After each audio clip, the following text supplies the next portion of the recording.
So our guest today is the one and only Adam Growe. And Adam Growe, I don't know very well, but the interesting side story to Adam Growe is that Adam is someone that I've known a couple times in my... I'm sorry, Adam, that I just told a nipple story just before your... Oh, he's a stand-up comedian. He'll love it. Okay, good. Yeah, yeah, yeah. So Adam and I have met a couple times when I was definitely a kid. And he would come to like Seder, a couple Seders here and there. If those that don't know what a Seder is by now, then go look it up. Don't have time to explain it. But anyways, so he came over a couple times for like special Friday night dinners if he was in town. And basically, he's a really, really good old friend of my uncle's. And so Adam Growe, as the two things that I know him for, though he's probably done tons of stuff. He was actually one of the original contestants on the original show Star Search, which is a very early day reality competition. And I don't know if he won, but I think he was a runner up. We can ask him about that. And then he was and still is known as the Canadian host of Cash Cab, which is a franchise series across the world where basically there's a cab driver and they pick up people on the street to take them to their next destination. But little do the people know, they end up getting the cash cab. And so it's like a trivia show, and then they win very small amounts of money on their way to their next destination. Yeah, I remember watching that. Me too. I totally do. Okay, so he's Jewish. He's very Jewish, yeah. I didn't know that. And so when you said Seder like quite a few times, you didn't mention the word Jewish, so I just have to say Seder is a Jewish thing. So That's true. Yeah, Adam Growe is a Jew and a very funny Jew, which goes hand in hand. So he is a comedian. Yeah, and I was looking, and of course, okay, this is my turn now because of course I look him up, because I do that. And he's a comedian. He also he does a lot of things. So he does corporate events. He has the Adam Growe quiz show online and on stage. And I think that I know that he can be for hire for businesses and things like that if they want, a comedian, someone funny, just to, to perk up the office, to perk up what's happening right now during the pandemic and all that kind of stuff with his antics and his questions. He's a keynote speaker. He's also a foster father. So he terminology, but I think him and his wife, I believe, they foster children, which is amazing. And he tells stories about this on his website. So, we'll definitely put that in the show notes because he's got a lot of accolades, a lot of things he does. That's just one of the very few. So I was going through his website. It's like, he does this and this and this. He'll explain more, but he seems to be like a jack of all trades. Yeah. But does all those trades very well, and busy guy. So anyway, and even on his Instagram page, he says entertainer, host, married, dad, cash cab guy, first aid instructor. Oh, interesting. Yeah. So he does aid training. Nice. That's a very nice life skill to have. Yeah. Foster parent, keynote speaker. Like, what doesn't this guy do? So probably does a lot more than what we even know. Probably has some secret stories we can ask him when he comes on. I know. So there's, very, very interesting person. Excited to get to know him a little bit better. His growth potential is unlimited. Yes. Sounds sure. Oh, geez. Can you tell don't script this at all? Everyone, we script. Yeah, we is this, what, like prescriptions? You mean? Well, we sure have them. Oh, good. Adam will be joining us soon. He's a fellow Canadian. He'll be joining us from the east coast of Canada. We're on the west coast of Canada, so 3 hours ahead. And yeah, super stoked to meet him. So when's the last time you saw him? You said as a kid. I saw him as a kid for sure. I remember him being in when my grandmother was alive. Like, he came over for Friday night dinner, I think, I think it was Friday night dinner for sure. And again, like, I'm assuming that he grew up in Vancouver, and we'll ask, and that he got to know, and that he was really one of my best friends from one of my uncle's best friends. So I don't know if they went to school together. I don't know if they met through college or university. So that'll be kind of a fun little anecdote too. And I'm also curious to know, because he's a comedian, I'm sure maybe he talks about this on his stand-up comedy or in his, I don't know if he does, but about, as he comes on, maybe he talks about this on his shows as he hears me saying this, being a Jew and being a comedian, and why is that so common? I am hardly common. You are definitely not common, which is why I wanted you on our show. Nice to see you, and nice to meet you, Rachel. And it's been many years since I've seen you, Hiiro. It's been many, many years. Yeah, we were just talking about that. It's like, I actually have a beard now. Who would have thought that was impossible? Well, I kind of knew at the time that eventually it would be possible, but that's just because I was, older than you. Exactly. I totally love it. So we just introduced you a little bit and kind of we'll let you fill in the blanks as well. But we are recording right away, and we know that, especially with you being in your background, that nothing is shy to you about being prompt and candid, and it's just going to be a fun little banter back and forth with the three of us. Yeah, there was no pre-interview questions. Prepare for this. I like your style. It's just let's just do it. Yeah. No, just show up and be you, and let anything else come out that needs to come out. I have to say, though, you're a little late. What? Noon. Hold on. Sorry. Oh, you mean this? Yeah, just a little bit. Just a little bit. If you're... Well... I was scrolling through my Zoom backgrounds. Like a remnants from my Hanukkah Zoom shows. So I'll just use that. I don't have to use that. I can switch that. I just thought, listen, I'm just trying to. It totally suits your attire. There, that's better. How's that? Is that? Oh my God, that's great. Is that the cash cab background? Yeah. It works too. I was totally kidding, but I love that too. So speaking of cash cab, I know we were just kind of introducing you and talking about, and I was looking at your website and even on your Instagram, what don't you do? You do things like what? He doesn't do men, I'm assuming, but otherwise. Well, you got to keep an open mind, right? You got to be agile and versatile these days. So, I know. Trust me, I've tried with women. Doesn't work. Rachel can attest to that. Oh, so wow. Juicy duo in more ways than one. Okay, fair enough. Yeah. It's a candid interview. Fine. Is that how it all started? Is that how your relationship started? Yep. I have no idea what he's talking about, but this isn't supposed to be about us. It's supposed to be about you. But yes. Say that when we first met, and we've told this story before, because I had a small yoga studio and we both are yoga teachers, and I wanted him to teach at my studio. The first time we met, and we're sitting in a little, of course, a juicery, because that's what yogis do. We're drinking a smoothie or something like that. And he says to me, because I said, "Oh, it's so hot in here." And the first thing he says, "Are you having a hot flash?" The first time I'm meeting this guy, and I'm like, you don't ask a woman that, A, and B, I'm not that old. I mean, anyway. So that's how our relationship started. Yeah. So the juicy duo started in a juicy relationship, pseudo potentially romance before, it was realized that that's not actually how we're manifesting our romantic relationships in a juicery. Perfect. Exactly. Two Jews in a juicery. Coming up with the juicy duo. Perfect. Getting juicy. Exactly. I never even quite thought of it. That's for our website, Rach. Take note. Absolutely. So with that being said, with Cash Cab, and stand-up comedy, and you're a foster parent, and you're a first aid instructor, and you're a keynote speaker, and I could just keep going on and on and on and on. In the past, I mean, all of our lives have changed in the past year with the pandemic, but so many of those things are things that you would do face to face with people. So, well, first of all, I'll back up a little bit. I'll backtrack. Introduce yourself, perhaps. I mean, I just said those things, but how would you introduce yourself? Well, full disclosure, first of all, I'm a big fan of Hiiro's family. So there is a personal connection.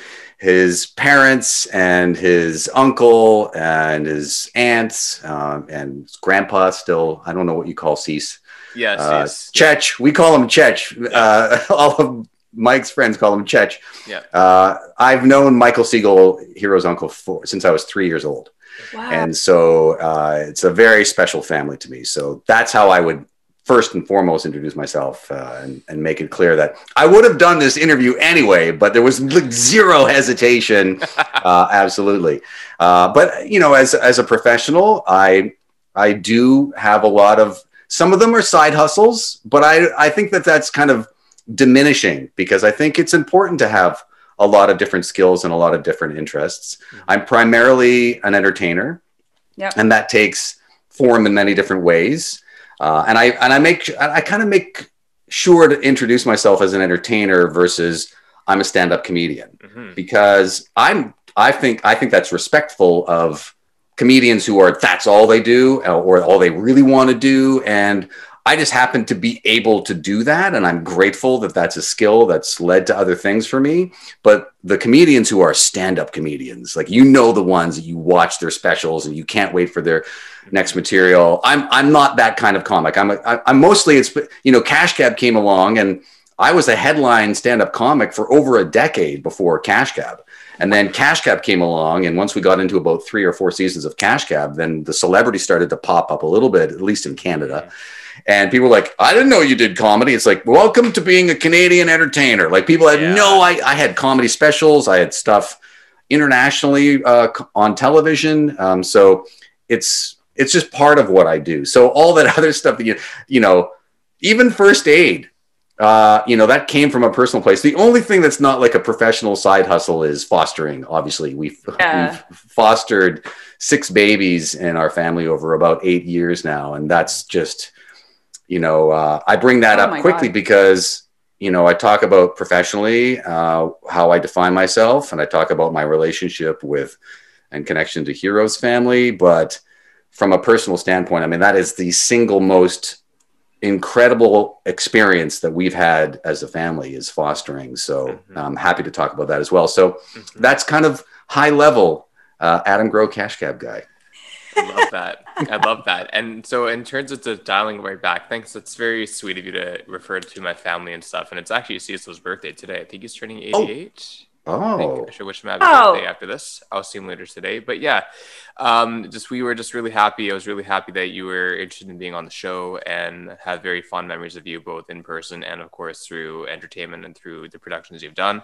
And so, yeah, Rachel and I were just very curious to know kind of how everything started for you, what all the journeys throughout, and then how you kind of ended up to where you were now, in an unscripted way, of course. But of course, we were talking about you being a foster parent, and then of course being a multi-time TV personality and entertainer.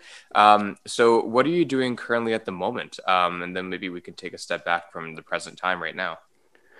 Well, the pandemic, of course, affected me like millions of other people, not only across Canada and around the world. I had no idea when it was officially declared and things really sunk in for all of us emotionally and psychologically and professionally. And, you know, I don't know how you're time stamping this. I know this podcast will live on for evergreen content, they like to call it. But in terms of when this eventually airs, at this point in time, we're close to actually precisely a year from when the pandemic was officially declared.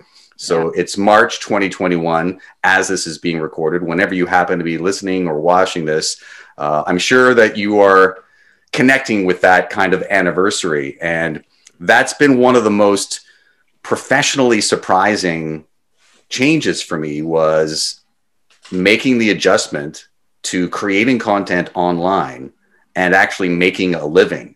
And I can tell you, like, you know, I'm 53, so I'm not like a spring chicken anymore, like a, you know, young, agile online professional. My social media, profile, for instance, you've taken a look. It's not significant, right? It's not something that I've put a lot of, like, even having the celebrity and the brand of Cash Cab and being a headline performer and touring, you would think it would be important to develop those relationships. And it was just always an afterthought to me.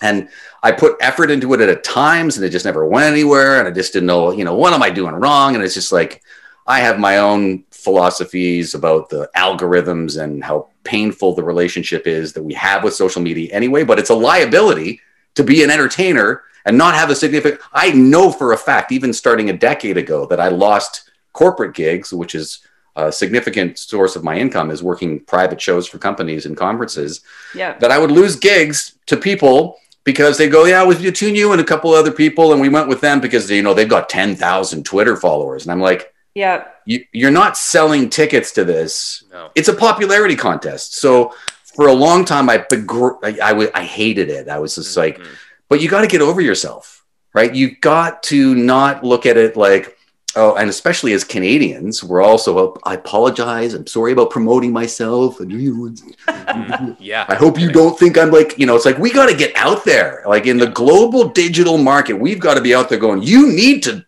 know me and what I'm doing. And so for me to kind of all of a sudden go online and go, what am I going to do? And I just literally started creating content. I don't know. How long ago did you start this podcast? We're coming up on 5 months, actually. Right. Yeah. So, I mean, that's what I say to everybody. I know it's hard to get traction and, burst the ceiling, especially in podcasts. There's thousands of them. So I just say you have to create content, though. You have to be getting good at it because who knows what's going to happen. And if you're not doing it, waiting for the right opportunity, you're not getting all the leverage. So I literally started doing Facebook Live broadcasts, even though Facebook is like the nemesis of all the social media platforms. Sorry, Facebook, but it's just like to break through, like literally I have over 2,000 fans of my fan page on Facebook. If I post something, doesn't matter when or whether it's video native or a picture or something hilarious, it's always reaching the same number of people unless I put $6 behind it. Right. It's like, are you kidding me? So it's just like, you've got to be super viral, like huge to pop and get shared. And once in a while, there would be some stuff that would do that. So anyway, I just started creating content. And that was like, I don't know, if you've got sponsors yet for this, or I'm not, I'd love to hear what your business model is. And mostly you just got to create something and love doing it. But literally I did about 20 plus episodes of my online Adam Growe quiz show. No money. I didn't pay anybody. I just went, found guests, random people. I even had a friend of mine who's a casting director start casting because it was like a lot of work. You know what it's like putting this podcast together. It's not just like, oh, we're just going to, plug in our internet and do a show. You got to put some work into it. Yeah. Absolutely. And between March of the pandemic start and the middle of May, I didn't have all of my work disappeared. Again, like you said, most of my, even if I'm producing a show or appearing on a show on television, you're working with a crew. So, television production was shut down. I wasn't in the middle of a project. Cash Cab is not in production, but, I wasn't in the middle of anything else. But all of my bricks and mortar conferences, comedy club gigs, everything, 100%. It wasn't like one of those things where expect about a 30% reduction and, what is like 100% gone, like everything. So I was like, what am I going to do? So I just started creating content for me personally, and then hoping that other people would find it's a nice break to get, people. I'm sure when you get feedback from people listening to your podcast, it's just like, I just needed that. That was such a great show. It warms your heart, right? Yes, it does. Yeah. It makes you feel like you're doing something for other people. And so it didn't matter to me. But I remember when I got my first paid gig, because I started doing stuff and putting myself out there, and again, social media and promoting myself online, never been a strong point. And I got my first paid gig in May when the wave one was like peaking and people were just like, we need something.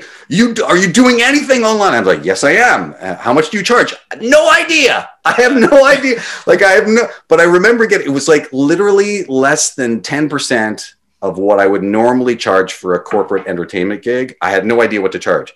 But it didn't matter to me. Getting paid to do that, I was like, to my wife, I was like, someone paid me to do a show from my office upstairs. I don't even know should I even take, I felt like the first job I ever had in my life. And I thought that to me was a reminder of other points in my personal and professional life where those feelings deep in your core happened, and it didn't really matter how much money you were making. It just mattered that something special was happening. And I've literally been like, I've had a good stretch in my career. I have no complaints, you know, and I have many introspective, waxing philosophical reasons as to how lucky I am that I've had that privilege to have a career like I have had.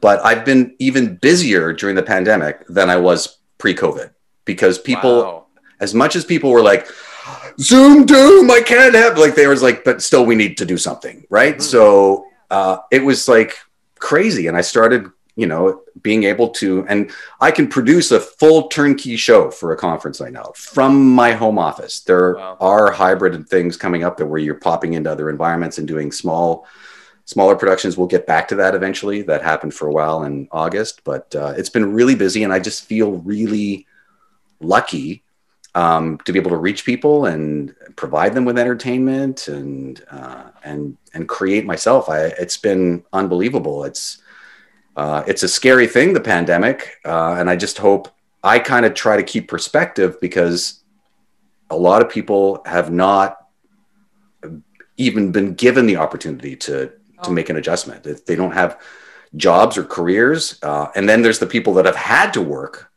like, my goodness, the frontline workers and, you know, delivery people and like have not stopped ever. No. And here I am making money from my home office. I feel almost embarrassed speaking about it out loud. So maybe I should stop talking for a second. And, you know, it's especially entertainers. There's a few people we've had on the show whom are exactly similar story as to what you're saying. And, you know, because they never really knew how to work the technical aspect of social media, or even these kinds of things, or, you know, managing their own website, like any of those types of things. And they're all doing this for the first time. But I commend you for not everyone, I guess, has the guts to pivot and to then lift something up and put their full heart into something like that. I think there's a lot of people that are still kind of wallowing, perhaps, and waiting for things to change again. But now you're on the East Coast, right? Yeah. Are you in Toronto, or you're? Yeah. Okay. And then in BC, there's just, it depends on where you are too, because in British Columbia, I mean, our restaurants were only closed for like a very short amount of time. I went to a restaurant recently. Like, I mean, and then also with film, I mean, film opened up in Vancouver months ago now, I think, safely. Yeah. So, you know, I think it just also depends on where you live currently right now. Well, film production in Toronto was also up and running for a good portion of the pandemic. The protocols have been impressive. I've been, you know, I have had opportunities to be on set and in a couple of circumstances. And part of it was, those were the closest examples for me where I even told my agent, I said, I don't think I can audition. I'm not ready, even though they're following the protocols and I trust people, I'm personally not ready to do it. And so, but everything from like the major television productions that have been, and there's been a lot of comedy in production in particular. So it's been really great for Canadian comedy on the global market. If you forget just Schitt's Creek, but, you know, like Kim's Convenience and Baroness on Sketch, they're all just excelling on the international markets. And a lot of them have been able to be in production, and you've never heard of any circumstances of there being an outbreak because the protocols have been so well followed. But you know, you also have to kind of be concerned about your own personal comfort level, whether it be professionally or personally, what you're ready to do. And absolutely, we as a family, you know, Hiiro, you don't know me because you don't remember what you would have thought of me when you were a kid meeting me. But, you know, you talk to your uncle or any of his friends. I've always been borderline OCD about germs, like all of my life, right? So, like, the anxiety and, you know, so when people are uptight about my reaction about, you know, like, come on, we can just do a little get together in your backyard. And it's like, well, no, we can't, because they're asking us not to do those things. So people interpret my anxieties as me being judgy. And so that's been a big emotional, psychological thing too, with neighbors and friends who are a little bit looser with things. And, you know, there's the extremes. On the one hand, it's like everybody became all of a sudden, internet PhD in epidemiology and experts on, I know what they're saying, but look at the numbers. And it's like, and I'm not saying the government, like provincial governments and the federal government and wherever you live, haven't been wrong and haven't had trouble getting the information out properly. But at the end of the day, when they say, no, it's a full-on lockdown, stay at home, I tend to do that. Listen to it. Yeah, exactly. No, for sure. And you know what, though, in Ontario, first of all, you're right. I don't have perception of you from an adult mind because I was definitely a lot younger. But I do remember looking at you across the table and like, this guy's awesome. I don't know anything about him, but this guy's awesome. You know? Because again, kind of like I was like, oh, this Cash Cab guy. I was like, oh, he was on Star Search. You know, like there's all that reality TV. Right, that's my point, right? Like the reality TV fanboy me comes out. But anyways, on topic though, you're right. In terms of pandemic standards and what people's comfort levels are, we're so desensitized in Vancouver, at least, and definitely in other parts of the Lower Mainland, because our case counts are low enough in a sense. Whereas in Ontario, I think both in propaganda, media, and actual science and facts of numbers, Ontario has really been hit hard because of its population and probably just lifestyle and cultures in many communities that are intersectioning the intersectionality between everybody. In Vancouver, places are, I mean, yes, we're a lot smaller, but Vancouver is quite separate. Like when we look at the health regions that they separate, like Vancouver Coastal Health and the Fraser Valley and the interior, which Rachel's in the interior, things like that, it's really unlikely that it will happen if you stay in your own space, you stay in your bubble. And if you're in the realm of other people, like I work in the public eye of retail for now, at least, and if not longer term, I'm around strangers all day, but mask is on, distance, of course. And thankfully, I've been okay. Yeah. Right. Good. So I'm glad to hear that. Yeah. Yeah, so you got to be aware of your surroundings. But in the film industry, I deal with a lot of film industry professionals in my retail job because they come for our product a lot. And I ask them, how are you doing? Are you comfortable? Are you okay? Has there been any scares on set? And as you just said, they said, no, it's very safe. I get a COVID test every 2 days. I have to wait for the results and I hear it within a few hours. There's a whole system. And if you're going to rebuild the entertainment industry, which is exactly one of the main forms of economy for our human brains in our time we have our physical bodies to live in, you got to do it absolutely correct, because if you get shut down again, that's it, you're screwed. You're not going to build any trust once you shut down again, I don't think, right? But with that being said, and sorry, because Adam touched on mental health, because anxiety, and we talk a lot about that on this podcast because we're both fucked up. We're both fucked up Jews, you know. You know, but with that being said, it doesn't, all these things, even Hiiro, what you're talking about, to me, like someone who's predisposed, who already has anxiety, it doesn't matter. I'm still going to be worried about it, whether there's 15,000 cases where I am, or if there's 2. Yeah. That's just my own personal mindset. And like Adam, I'm self-proclaiming myself. I have health anxiety. I have, you know, and so prior to the pandemic, I mean, that was difficult as it was, but then you throw a pandemic into it. It's like my worst nightmares come true. I know. Well, and also not the interjector, but Rachel, you should actually talk about when you came to visit me and stuff, right? If you're open to sharing about, just not to put you on the spot, but it's an interesting concept too. You're talking about hypochondriac syndrome and anxiety and stuff, right? And yeah, I'll let you talk about that, but I think that's actually a great segue. Yeah, I mean, I think it's just, I mean, I live now, like Adam, are you familiar with BC? Yeah, I grew up in Vancouver. Yeah. Okay, that's what we were curious, and we'll go into that in a moment because I wasn't quite sure. So I live in Vernon, so I live in the Okanagan, fairly close to Kelowna. Beautiful. Yeah, I just wanted to get the hell out of Vancouver because it was just the what am I trying to say? Rat race and prices and all that kind of stuff was just too much. So with that being said, we've kind of almost like living in this little bubble up here because it's a smaller town. And I went down for the first time in 6 months to Vancouver so I could socially distance and see my mother's face. I just wanted to see her face. I didn't see her for months and months. But I surprised Hiiro at work in Gastown. I mean, and I hadn't been downtown Vancouver in so many months. I grew up in Vancouver, but my system, it was such a shock to my system just walking down in this, pretty busy metropolis with, people on the street and homelessness and all these things that you tend to, I guess maybe at the time living there, you just don't really, you become desensitized to it, I guess, right? But you spend so much time away from it and then you go back into it again. It was like a slap to the face. I don't really know exactly what Hiiro wanted me to say, but I got very anxious. I had a panic attack, even sitting in the car before, seeing him, and worried that just because I gave him a hug, it was the first time I had hugged anyone other than my husband and maybe my sister up here in months. And that was a huge deal. Like, I mean, did we ever think that that was going to be a thing a year ago? I mean, it's unreal.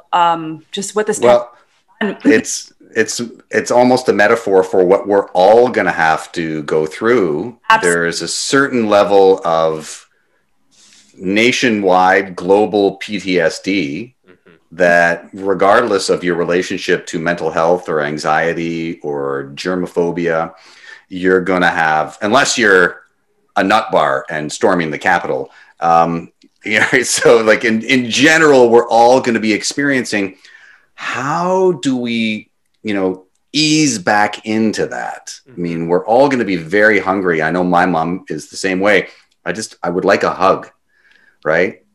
So the physical part of it. So even though I live in a busy neighborhood in Toronto and I've been exposed a little bit to it, I mean, my wife does most of the shopping. We haven't gone online for that. That's the one thing of the essentials that we do in person, and we do it properly. And she's masked up and even eyewear and stuff like that.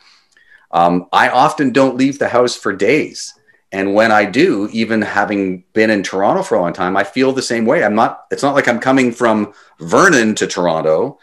I've just come from my bubble to Toronto, and all of a sudden you have to get used to. And so some of it, fortunately, I've been professionally looking at a sense of humor for decades. So it's like when I walk down the street, and I now make a habit of making space on the sidewalk for people to pass me. And then, so people look at me crooked, and then it's like, even if it's a neighbor that I didn't recognize coming, from about, 50 yards away, they're like, it's like, but you just kind of have to laugh at it a little bit and have a sense of humor, and you can ease back. And then, there should be, because once people are starting to get vaccinated now, there's going to be this rush to go back to busy bars and restaurants and clubs. And it's like, I wrote a joke about it years ago about getting the flu shot. So, here's my flu shot joke. And literally, I'm totally not an anti-vaxxer, just to be clear, but I got a flu shot way back when I was younger, when you're not even in the demographic, and I got the flu that year. Yeah. So I said to my doctor, I had the flu shot. Why did I get the flu? It's like, well, just think about how bad you would have got the flu if you hadn't had the flu shot. And I'm like, what kind of whack medicine quacky is that? It's like, what about, like, you're just like, well, I'm on the pill and I got pregnant. Well, just think about how pregnant you would have been if you hadn't been on the pill. You would have got really pregnant. Right. So, there's no guarantees. The vaccination is meant to, make it less likely that you're going to get sick. And that if you do get sick, it's not going to kill you. Less likely it's going to be, hospitalize you. And so people need to be reminded. And so, my thing was like, well, maybe it was my fault because I got the flu shot and I went outside with wet hair and I didn't take a jacket. I was eating unprepared pork, I was, using dirty needles, having unprotected sex. I was like, I'm covered. But people that get their vaccine now need to remember that there's still no science on whether you're contagious, like if you're asymptomatic, they don't know for sure. And you could still get sick. And, that's when the actual legitimate herd mentality or herd immunity comes in, not months ago when it was problematic. Is like, once 70+% of the population gets vaccinated, then you can start to work the herd immunity, but you got to work it. You got to ease it in. So the metaphor of you, Rachel, coming from Vernon to Gastown is what we all need to live by. We just ease back into it. Okay. Just take it easy and we'll avoid a third and a fourth wave. But look at me. It's like criticizing for people being like internet PhDs. And here I am blathering on about stuff that I've read. My sources though are accurate. No, it's true though. It's true though. And I'm definitely desensitized, you know, because even though I don't go around hugging everybody, I don't, you know, I definitely made a conscious decision saying, all right, you know what? I'm human. My love language is touch. Many people's love languages are touch, but some are not, you know, and so I'm going to be conscious if I'm with people in general, coworkers or whatever, or family members, and if they're comfortable with it. There's got to be a point where you just got to take a calculated risk, and that's everyone to each to their own, and there's no judgment on them or me or others that don't want to do that, you know, because at some point, are you going to risk your mental health or are you going to risk your overall life? And when you're comparing either, they're both pretty much equal, and depending on who you ask, right? So I think in British Columbia and in Vancouver, definitely it's more lax, because I think if I was in Toronto or if I was in Montreal or if I was in New York, I know I wouldn't be feeling the same way. I definitely wouldn't be. So I definitely count those blessings. And maybe there are some cultural, I mean, the ethnic cultural diversities that some people have, you know, mistakenly drawn upon in terms of isolating communities that are more culturally social than others. Those exist, like in BC as well, especially in the Lower Mainland, as they do in Toronto. So I think, Hiiro, you were right that it's more of a pure metrics of population. I mean, Ontario, especially in South Central and Southern Ontario, it's almost, if not half of Canada's population. Jeez. And then Quebec after that. So everybody looks at those problems like, obviously they don't know what they're doing it wrong. It's like, well, no, we just have the numbers are working against us right now. Mm-hmm. Yeah. That's right. And so, you know, I think those things are important to keep in mind, and at the same time, not get lax. It's interesting to me. I mean, you know, just because you call it the Juicy Podcast and it's two juicy Jews who met in the juicery, you know, it is interesting to me when you think about the implicit cultural advantages that certain religions will have in terms of how they practice, you know, and I'm not, you know, a highly observant or religious Jew, and never have been. I actually feel more Jewish in my adult life than I've ever felt, but I still married a Catholic girl. Neither one of us converted. Our 3 kids are bar and bat mitzvahed in a very liberal congregation, blah, blah, blah. But when I think about, you know, what my wife and I have learned about each other after a quarter of a century together, in Catholicism, it's almost all in the church.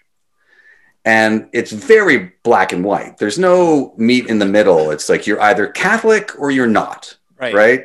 Yeah. And in Judaism, we are able to be very observant Jews in our homes. Yeah. And even for Jews who go to shul, synagogue, or temple, there's, at least in my perception, and I don't go to synagogue very often unless it's like a high holiday or a wedding or something like that. Mm-hmm.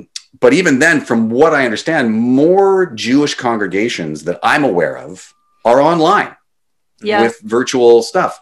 And other religions that are reliant, it's not a criticism of those religions, but they are culturally reliant on congregating as opposed to having a congregation. Mm-hmm. So being, for the Jews to be agile and move online, it was like, yeah, so, you know, what are you going to do? You're going to go.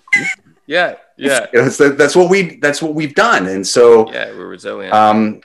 You know, when you look at religious communities where there's been outbreaks, or cultures where there have been outbreaks. I mean, having said that, Jews do rely on family gatherings and a lot of home gatherings, and you had to be adherent to that. Mm-hmm. But even again, and I know that most, if not all of the major religions in the world are very similar to Judaism in terms of, you know, treat your neighbor as you want to be treated. And, you know, the concept of tikkun olam in Judaism is similar. You look at the Christianity and Muslim faiths as well. But even knowing what you know baseline for Judaism, it really does focus on the good of the community, what's good for all. And so even that attitude in terms of how you address a pandemic is more intuitive, right? Yeah. And I was just, you know, think of how, like, for example, I just watched a movie that had to do with the Holocaust recently. And just think of how we've had to adapt. We've always, like, if there was something happening that was threatening our people, then, you know, we would pray, we would do things in an alley, we would do things like anywhere. So in a way, it's like ingrained in our DNA that you don't have to be with people necessarily. You know that you can pray, you can do whatever these things are anywhere, right? Because we've had to do that so many times. Yeah. The other thing is, I think, if people don't really know Judaism, and I'm not a practicing Jew, like I'm more like a cultural, like it's in, it was in both of Hiiro and I actually come from Holocaust grandparents, survivors. So, there's definitely a lot to go on there but what I've always been told and what I understand is that with Judaism, you're always told to question. Nothing is, and that's kind of similar on the same lines as what you just mentioned, but nothing is truly black and white. We're always questioning everything. We're always kvetching. We're always, those kinds of things. So, I guess that people like ourselves, maybe it is even though we do have anxieties and we do have, maybe those cultural things also were implanted in us from grandparents and their parents and all those kinds of things, but we're also survivors too, right? So we're kind of, maybe we were groomed for a pandemic, so to speak.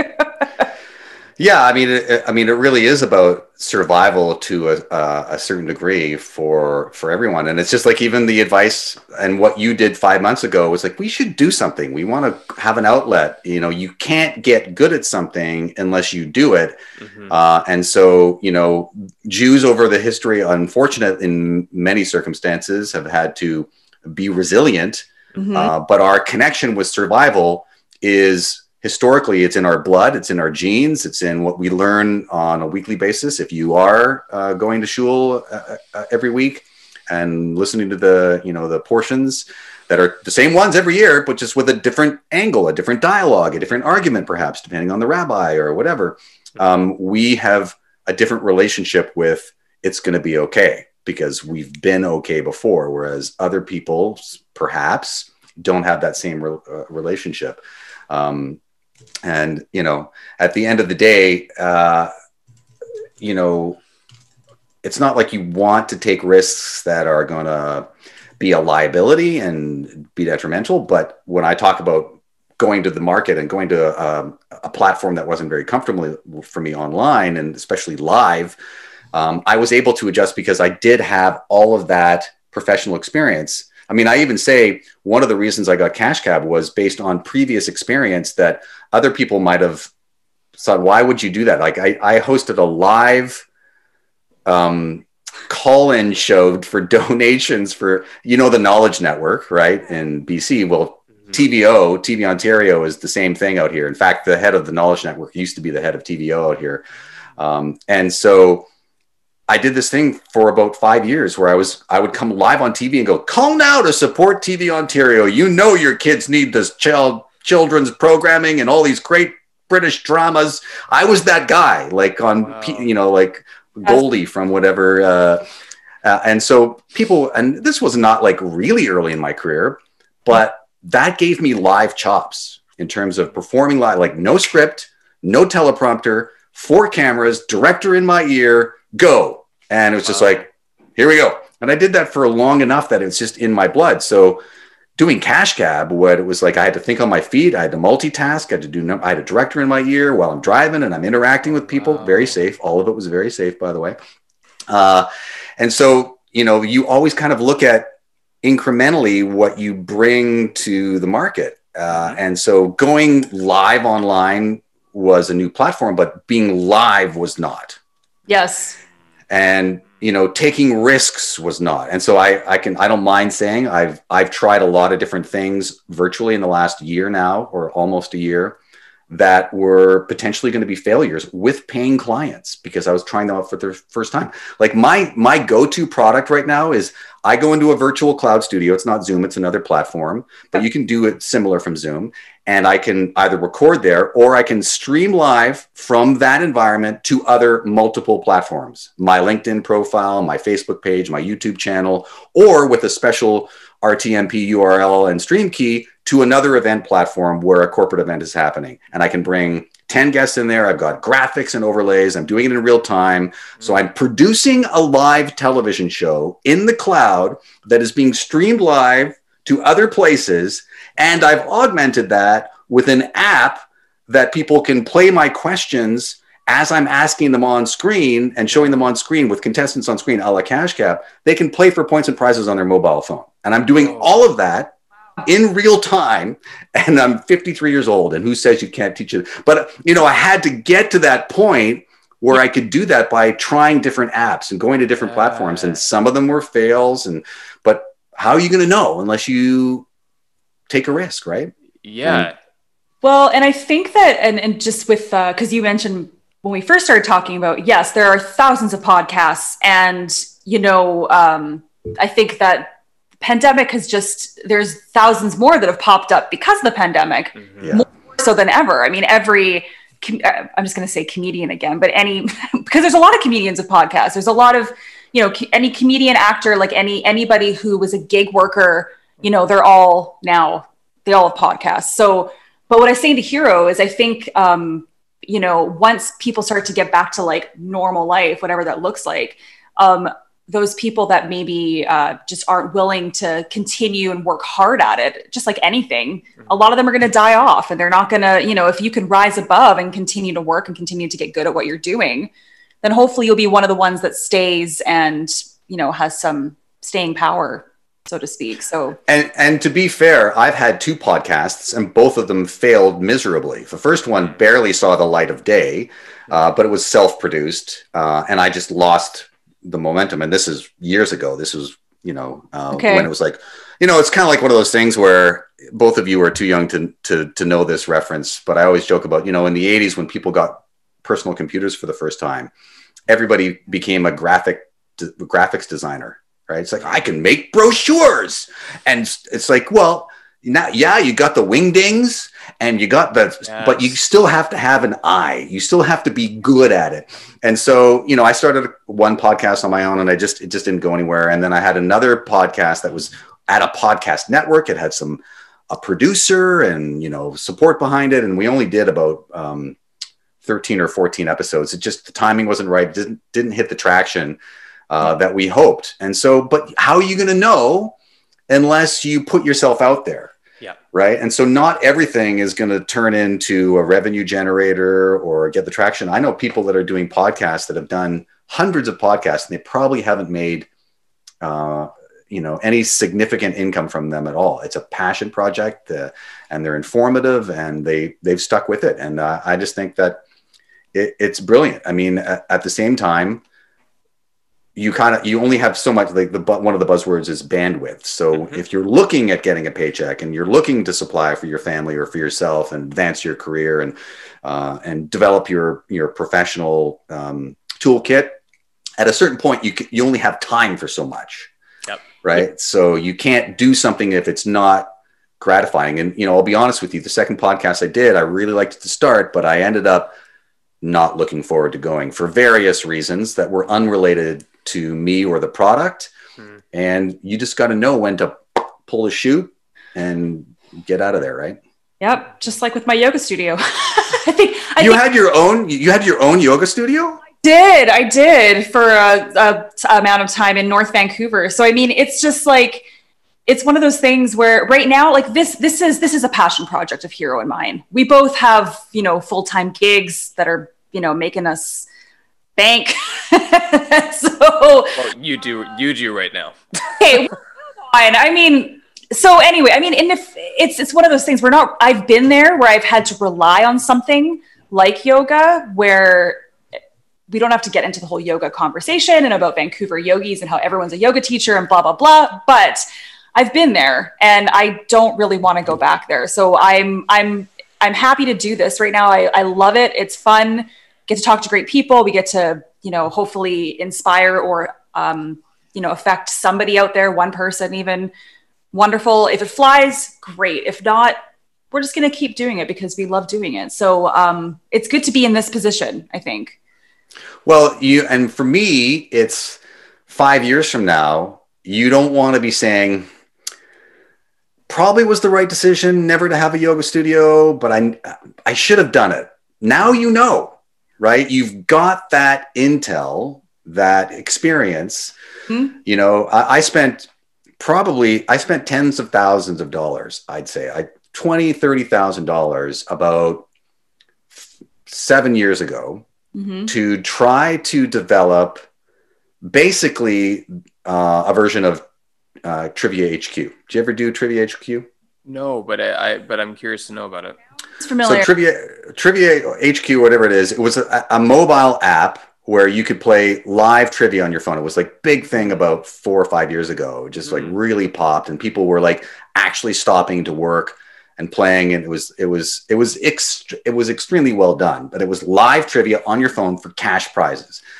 I tried to build that because I had Cash Cab going for me. I had that brand. There was no online presence for it, and that was one of my first kind of forays. It's like, I got to crack this nut. How you do it? And the guy that built my website said, you can't do live trivia. You can't do it because everybody's phone, everybody's internet connection, everybody's platform, everybody's connection is different. That's why there's all that buffering and everything like that. You can't do something that's simulcast to everybody. It's not possible. Well, at the time, it wasn't possible. So I spent thousands of dollars filming video content in my studio. I had an outside studio and made what's called a web app. And a web app is not an app that you download onto your device. You play it in the cloud. And so it was a little bit clunky, but to me, I was like, I'm doing something kind of cool. It was a little bit different. Never went anywhere. I never made a single cent from it. But, you know, I don't say, and I'm not one of those people saying, I came up with Trivia HQ first and then they did it. Well, you know why it was successful is A, they did it right. And B, at the time, the technology caught up with the concept. And the two people that started that had millions to put behind it because they were the ones that created Vine. And, you know, Vine went away and so they had money. I had like literally thousands of dollars of my own money to invest in a web app.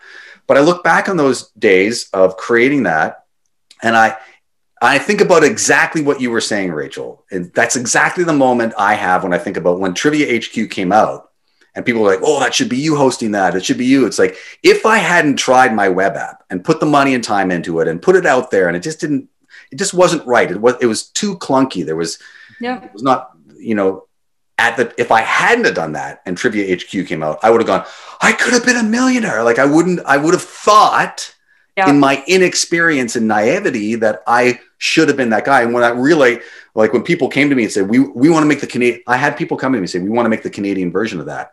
I go, you have no idea how much time and money it has gone into that. Oh yeah. Like that. So it's like huge. So anyway, that's intel that is important. Like you can't take risks like that all the time, especially if you're going to put a third mortgage on your home and you're going to break up your family. And, you know, it's like, I'm not saying be willy-nilly, but I did a reasonable attempt. And listen, you had your studio, you know, I'm proud. Like I don't have regrets. It's more, you know, and actually Hiiro and I've been meaning to talk about my experience as a small business owner on another episode, because there's a lot to be said, not just with that, but just how, like I said, I mean, yoga is such a huge thing in Vancouver, West Coast. So there's, you know, I think there's a lot of people that might benefit from my story. But I actually want to ask you something else about being Canadian. And I want to ask you because we've talked about this a few times about how maybe it's harder for Canadians to break into the international market still as entertainers or whatever we're doing. It's more difficult than, I don't know if that's true necessarily anymore, because the Americans are kind of been shown in such a bad light lately. Laugh at that. But my question for you is, if you had advice for a Canadian entertainer or even, you know, people like us, such as ourselves, what's something you can do as a Canadian to make yourself known, or how do you separate yourself, or how do you get, you know, I don't know if you have any advice at all in that. I feel like you do. Well, just like I'm got my internet PhD and pandemic PhD, epidemiology. Yes. Yep. There's a lot to unpack there, and of the many things that you noticed that I did, it might not have resonated perhaps in terms of where you were reading up. And by the way, I should say I creeped the two of you out a little bit too. So it's like, Aww. You know, I saw that you had that rendezvous and I saw your pictures of you guys being together, and it's just so, I love the personal connection. You have a really magical relationship that resonates even in something like Instagram, which is beautiful. So I love that. But you did due diligence. Looking up what's that Growe all about? What's he all about? One of the things I've spent the better part of 5 years advocating on behalf of professional Canadian comedians.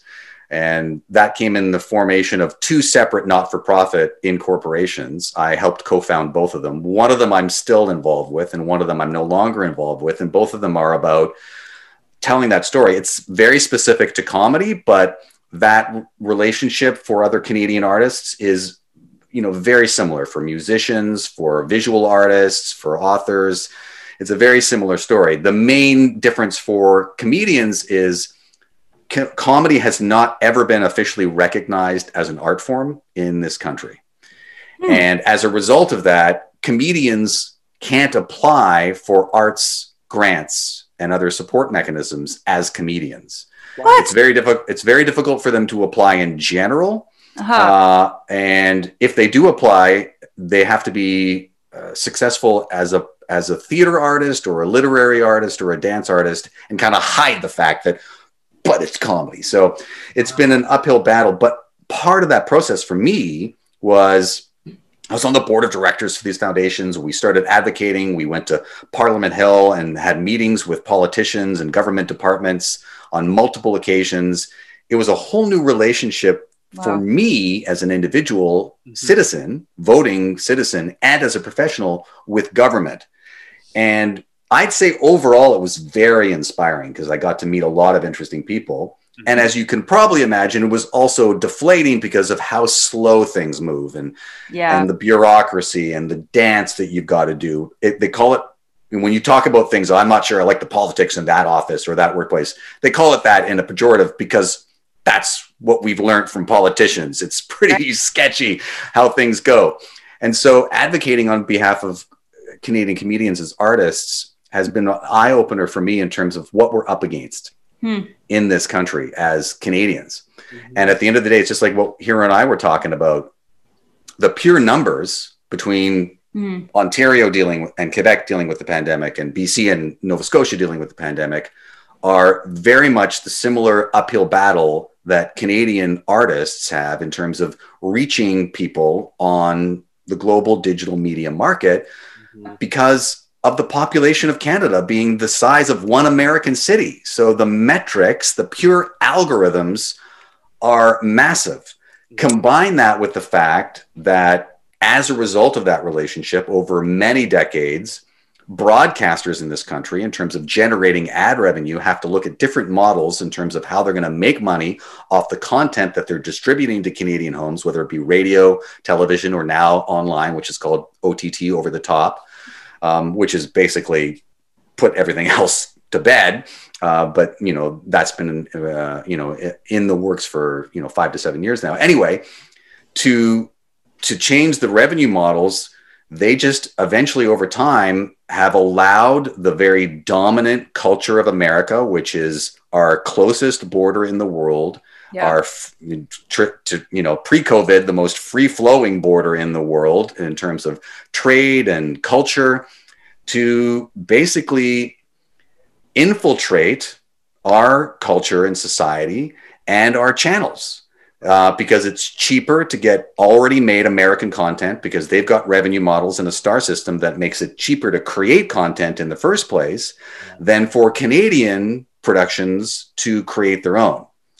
And one thing that we can be proud of is that despite that challenge, when you think about the internationally global success of Canadian comedy, and it hasn't just been Schitt's Creek or Letterkenny, it was SCTV back in the day. It was the Canadians that have gone away to be part of Saturday Night Live. It was a lot of Kids in the Hall. There's been success despite ourselves.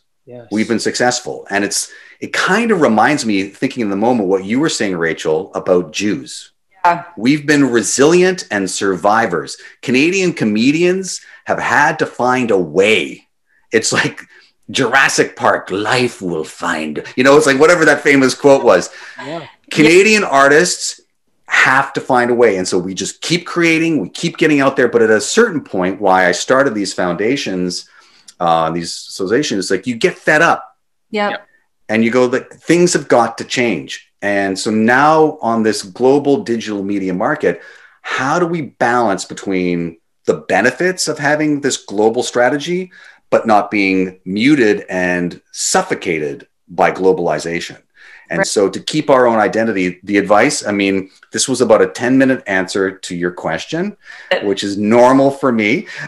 So the advice, you've heard a bit of it already. If you're a Canadian artist, whether you're an entertainer, comedian, musician, whatever you are, you heard a bit of it already. I think you got to create. Mm-hmm. If you're not creating right now, especially online, do something. I don't care what it is. Get your iPhone out and make little shorts.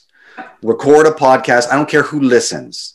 If you're not getting equity, personal equity with time creating content, it's like, that's the argument for Canadian productions, for instance. They dramatically reduced the number of Canadian productions and people working in the Canadian television and film industry because they wanted to make the most exceptional content. It's like, well, how are people going to get, I'm not saying you should look at shit or be prepared to accept garbage, but how are people going to get good at it if we're not making anything? And it's just like, all of a sudden it's like, okay, I know we haven't been making any film or television shows for, years, but we need to make a good one now. Go. It's like, you can't do that.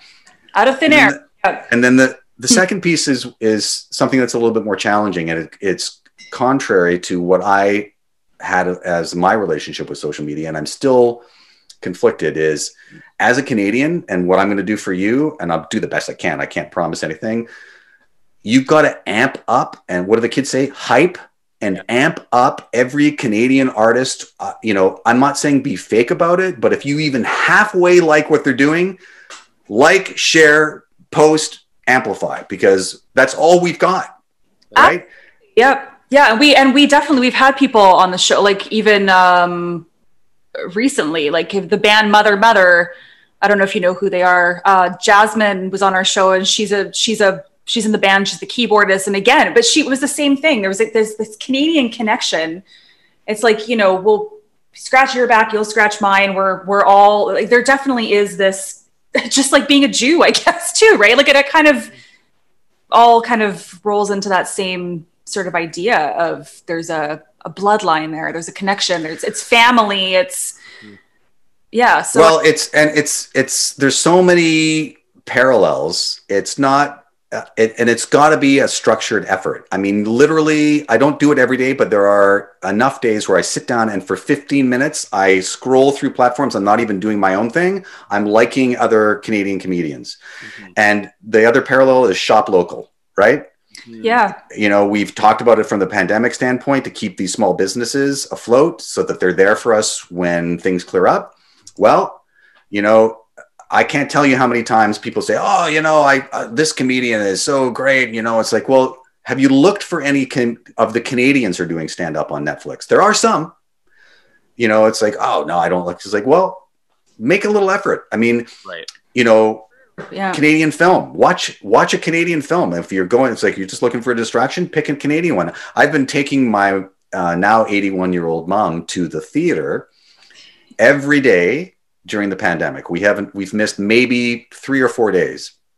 So every day we watch something online together because she's isolated. She's by herself. Yeah. And I'm the one, and she's obviously open to it. Unfortunately, we have very similar tastes. We like dark, surreal, like Ozark or Mind Hunters, and to be honest with you, one of our top favorite shows, it's timely right now at the time of this podcast, was I May Destroy You. I don't know if you've seen that series. Yeah. Anyway, got snubbed at the Golden Globes, and it's a travesty. But I got to the point where it's like, I'm advocating, I'm doing this. How many weeks are we into this, and I haven't watched a single Canadian production? Yeah. Yeah. So I started serving up Canadian productions. We watched Cardinal. We got into Schitt's Creek, and I typically, fortunately, my mom doesn't like a lot of the comedy anyway, and I don't watch comedy as a distraction because I do it for a living. So I'm looking for something that's not me, like sci-fi or like The Outsider or something freaky, something like that. And so everybody's spending so much time consuming stuff. Crave is the Canadian one. I have my issues with Bell Media and creating Canadian content, but I have to be a champion of Bell Media and Crave because they're the only ones, and CBC and CBC Gem. If you're not supporting CBC content and CBC Gem at least once a week, go watch something Canadian. You've got to do it. I mean, it's so important. Yeah, and even music. I mean, go onto Spotify and check out Canadian artists. That's easy to do that. There's, usually there's even an algorithm of you'll plunk in some artist that's Canadian and they'll give you all the other Canadian artists that have similar sound to them. So that's fantastic advice.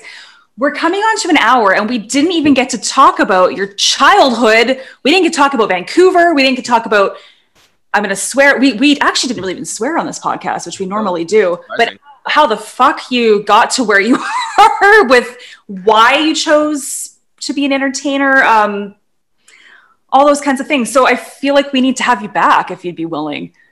Of course. Yeah. And I'll do a better job. I just posted today about being a better listener on LinkedIn, and it's an ongoing work in progress. So I talk and I get going, and you've been exceptional listeners. So I'll do a better job at having shorter sound bites, more consumable, digestible content for you next time. No, and you know what, my thing is that I tend to want to interrupt. And there's a lot of times, because of Zoom, they'll only show, or you only hear what one person is saying, right? And so if somebody else, like Hiiro, might be trying to say something, he's talking, but you can't actually hear what he's saying. And so a lot of our episodes, you'll see me going like,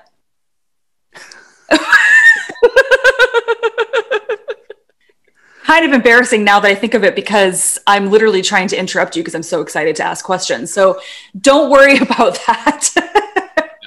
But Hiiro, is there, maybe we can ask one more question or a couple more questions. Yeah. Well, the couple of kind of funny things we like to ask is, one, well, before that actually, how do you, even though you're not a huge social media slut, how can people connect to you and support you or engage with you in your endeavors and the things that are really what you're working on right now? What are the direct ways they can contact you? Well, I do have a website at adamgrowe.com, and I'm in the process of updating that. It's pretty rudimentary. There's not a lot of interactive content there. And, I'm not blogging. I'm not writing on a regular basis. I do post on there occasionally, and I do update my events calendar when there's actually something public facing. Mm-hmm. A couple of things that I'm doing because most of my work is private shows. So they're corporate gigs that they're not front facing anyway. Mm-hmm. But a couple of things that I'm doing that I really have been excited about.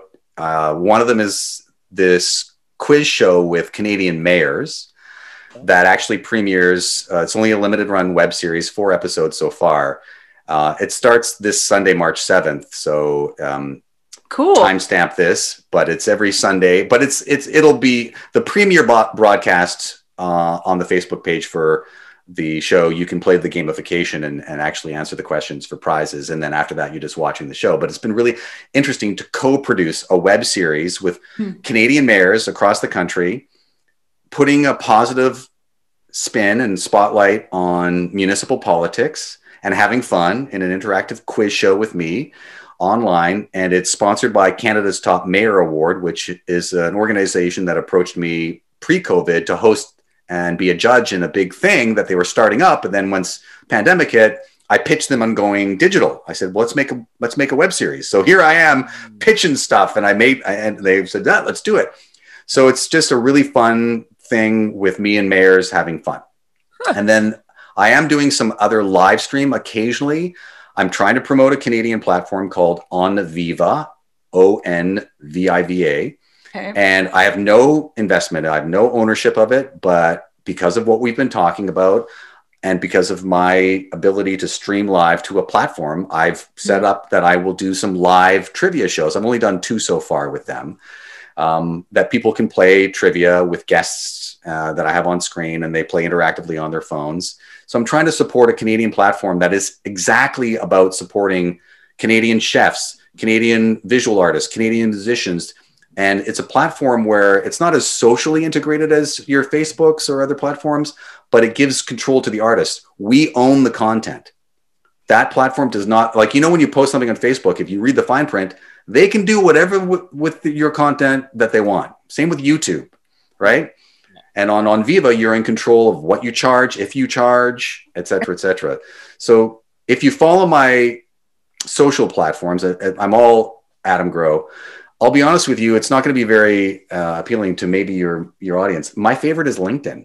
Mm-hmm. I get the most interaction and professional bookings and stuff like that out of LinkedIn. Twitter, I like it because I can see what's going on, but it's like they say, it's like a fart in the wind, Twitter. Yeah. It's like, forget about it. Yeah. Instagram, I just don't have the 6-pack, or, it's just. Don't get me started. Don't get me started on that. Yeah. So I'm on Instagram, and if you follow me on Instagram, you'll know what's going on. If you follow me on Twitter, you'll know what's going on. If you go to Facebook, I'm a little bit on Facebook, but if you really want to connect with me and you have a LinkedIn page, I'm most active on LinkedIn. Okay. Well, we'll definitely make sure we put all those in the show notes for sure. And like I said, we have to have you back because there's so many more things I'm curious about. But our final question, which is like the most riveting question of the whole interview. So, be excited. Big pause is, if you were a juice, what would you be and why? Celery juice. Look at my face. I'm like, what? Okay. Explain. No hesitation. This is going to take another hour to explain. I'll try to do my best abbreviated. It's because it really strikes me to the core, this one. 2 years ago, a little over 2 years ago now, I got shingles. Okay. And it was the worst health condition I have ever experienced. I've been relatively healthy all my life, so I've been lucky, but it was horrible. And it was probably about 6 to 8 weeks of excruciating pain and discomfort. But the secondary infection that happened about less than 2 weeks in was I got Ramsey syndrome, which is basically Bell's palsy. Oh my God. Which paralyzed the entire left side of my face. Oh my God. So for about 2 weeks, not only was I in excruciating pain, but forget the pandemic. That's, again, think about what we talked about. Resilience, familiarity, survivors. Yep. When the pandemic hit a year ago, I was like, I can do this, right? Because a year or so before that, I was like paralyzed going, what am I going to do for a living? Jeez. I can't even do radio. Yeah. And the reason celery juice came up was because I did everything, as by the book and safe, but I threw everything at getting healthy again. It was like the doctors were saying, you got about 25% chance that this could be permanent, right? Shingles could go away. You could never recover. But the Ramsey was a completely separate cranial infection, a cranial nerve infection. And so I did not accept that as an answer. Wow. It was like I did Eastern medicine. I did Western medicine. I did massage. I have always been meditating daily. I did more of that. I did castor oil compacts, but diet was a big thing. Diet is a huge thing with all health concerns. I did see a naturopath, but I went kind of a little outside my comfort zone. And I don't know if you've heard about the medical medium, Anthony William. Maybe in your yoga time, you've heard about them. I'm not advocating on behalf of him and everything like that, but he's been around. But one of the things was celery juice and detox smoothies. And so I literally got eventually the oat bag strained celery juice and was disgusting daily.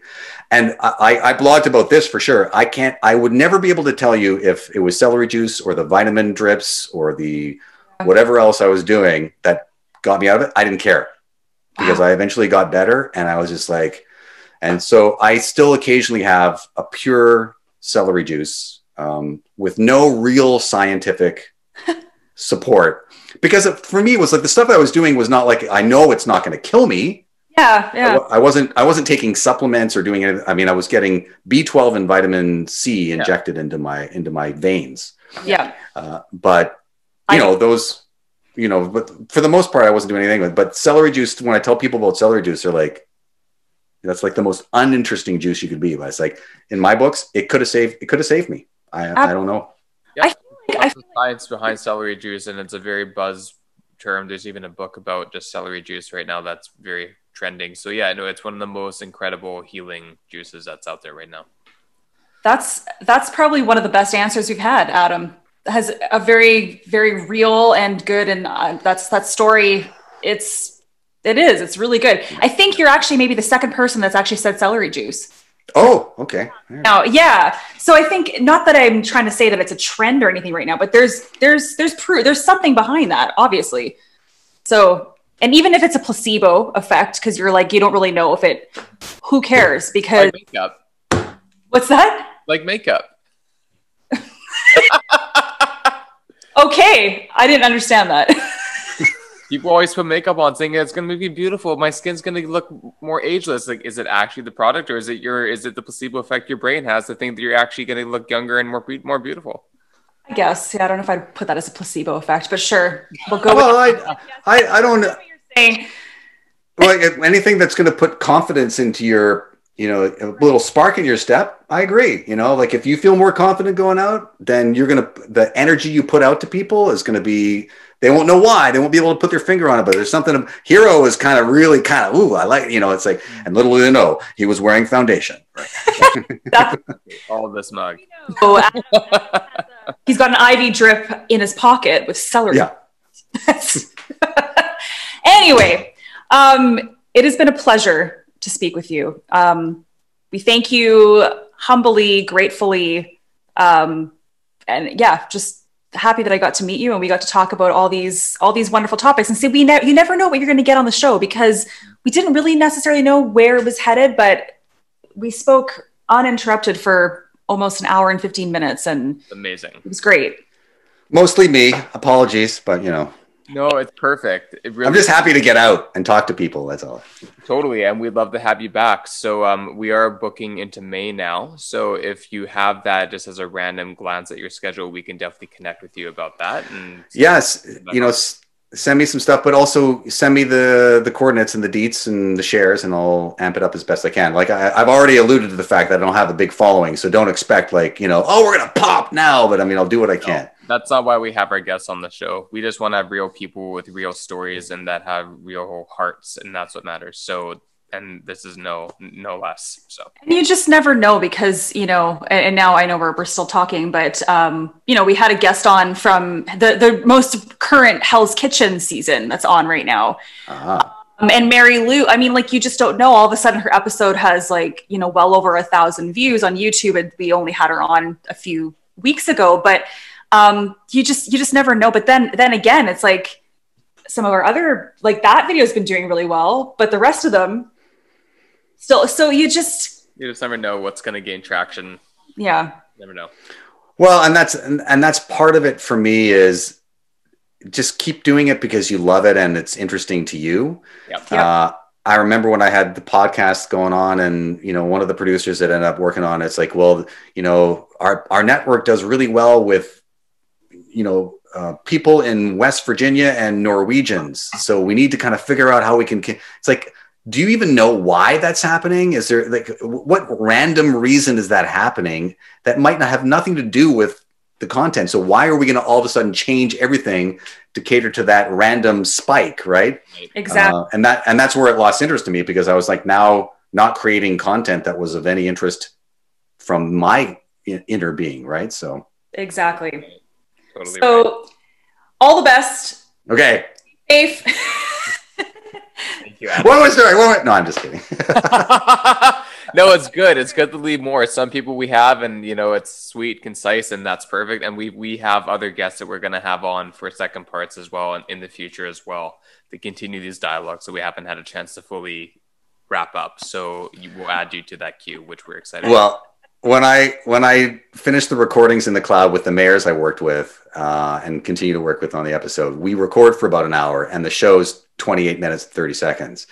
Yeah. So I always say, don't be offended when I've done some liberal editing. So if this becomes a 10-minute podcast for you, I'm not going to be upset. It's like, we got the one, he talked about juicy and he said celery juice. We're good. That's all we need for brands. Like everything else. It's all going to be out in the open. All in the open. That's okay. Take care, Adam. Bye, guys. Thank you. Bye. Bye. Bye.